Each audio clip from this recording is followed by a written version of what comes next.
Greetings, YouTube. I feel like whenever I do any kind of critical video now about Kabam, and this is after about 5 years of making videos, I still need to put a disclaimer at the beginning that I don't love to do this.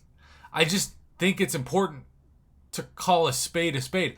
A lot of people who might watch this video, because one thing that irks me about humanity, but it is what it is, sometimes criticism is more fun to watch than compliments.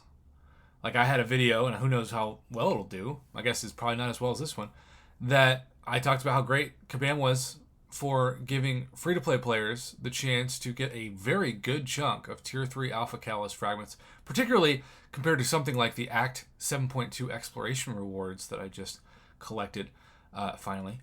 And they should be commended for that. But just because they do something great doesn't mean they can do something shady or something unprofessional. And I believe that Kabam Miike's response is both unprofessional and shady. Because so many of you, and shout out to my man KT1 for also catching this, so many of you, I haven't done this, maybe it's because I'm ignorant of this, or I just haven't remembered it, but so many of you spend time spawning energy refills when you're not clearing new content. And quite a few of you have told me that you you actually, it's hard to believe, but you actually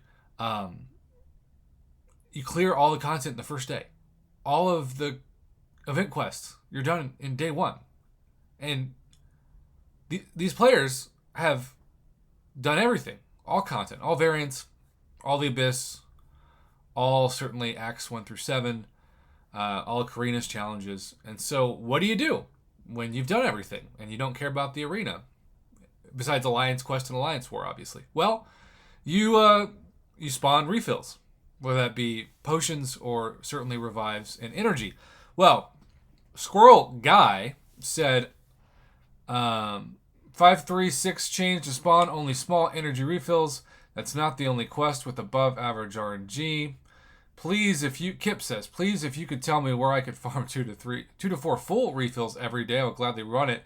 Another person I know used to do a run in Chapter 2 because it could auto-fight, but he has run into the same thing we have. This is also why we can't have nice things. Because you know what happens when a player discovers, and this is why I don't make videos about this at the moment. Somebody will post on the forums and they'll tattletale, essentially. They'll say, oh, look, someone got this, and the person who gets this is not the one that usually complains. It's the person who does it and gets nothing because they feel like it's not fair. If I can't have it, nobody can have it. Well, it's RNG, right? It's an algorithm. It's a random number generator. It's not going to give everybody the same thing every time. But this has been a nice thing that players have been able to enjoy for years, or at least months in some cases. And once Kabam finds out, they will not only patch it, but they'll secretly patch it. That's where the shade of all this comes in. Because when you scroll down and you see Kiptonade, it's strange Kabam doesn't have community mods whose sole job is to look through the forums and be open and transparent around things. I've said that for years. That's one of my top complaints with Kabam in general. All it takes is for someone to either confirm this was a silent nerf, which it was.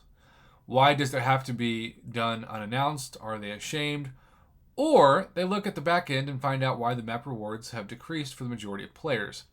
Honestly, taking away a farming method is pretty shameful if the only alternative is to buy potions. Now, they would, of course, disagree because they are a for-profit company and their goal is to have you spend, well, money, real money, to get the things that you can't farm.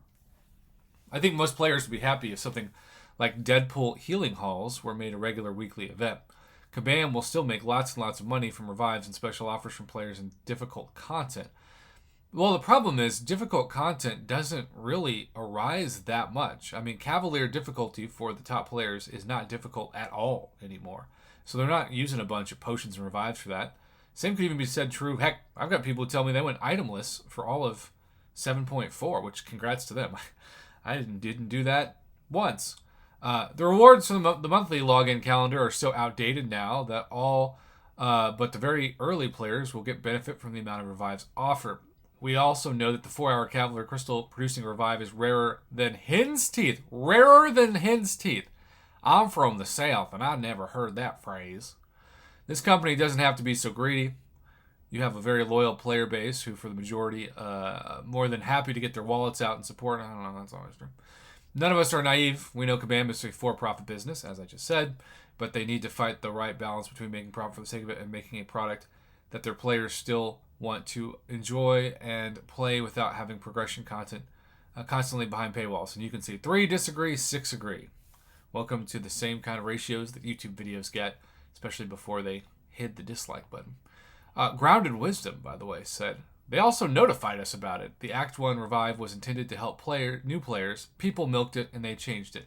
So, Grounded Wisdom is wrong about this. When Kabam Miike contradicts Grounded Wisdom, you know that the message has been botched. Because Grounded Wisdom, the man who's grounded on his knees for Kabam with no wisdom, is saying, well, they already told us about it. Everybody's overreacting, you know? Well, let's just scroll down to the literal horse's mouth, Kabam Miike, and see if he agrees with Grounded Wisdom. Hey, all, sorry for the late response. We were trying to figure out how we could lie about everything. This change is intentional, but went out earlier than it should. It's almost like that message directly contradicts Grounded Wisdom. We meant to get this out next month and plan to announce it as well, which means the patch went out early. They didn't tell anybody. People called them out. They realized that they were caught with their pants down, so to speak, and now they're acknowledging it. All completely contradicting Grounded Wisdom, aka grounded bias, aka grounded in alternative facts. While it's not a problem that there are some areas of the game that you can replay to find some items and resources, what a vague sentence, right? There shouldn't be a space where it's constantly more profitable on energy than what is used, even though it's been like that for years and years and years. This is not sustainable for energy. This is not sustainable for energy. What are you, OPEC? Yes, it is for players. We apologize for the lack of communication, even though Grounded Wisdom covered your tracks with lies.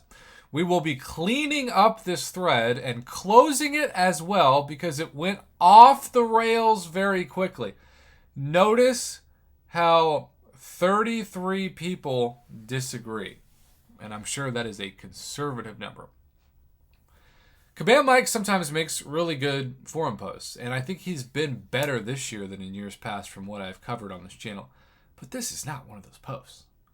This is condescending, this is out of touch, and this is acknowledging that they are only talking about this because somebody, who usually, I assume, spawns this path, called them out. And one of those people was, again, KT1, shout out to him. Grounded Wisdom tried to cover your lies with more lies. Kabam Miike, intentionally or not, showed that the Grounded Wisdom take was not true. He was trying to make a general statement saying that they've been transparent about one thing, so that means they've been transparent about all things. No. It's just shady and really, really dumb and unprofessional. I think that's the bottom line. It's unprofessional. That's my rant for today. Thanks for watching.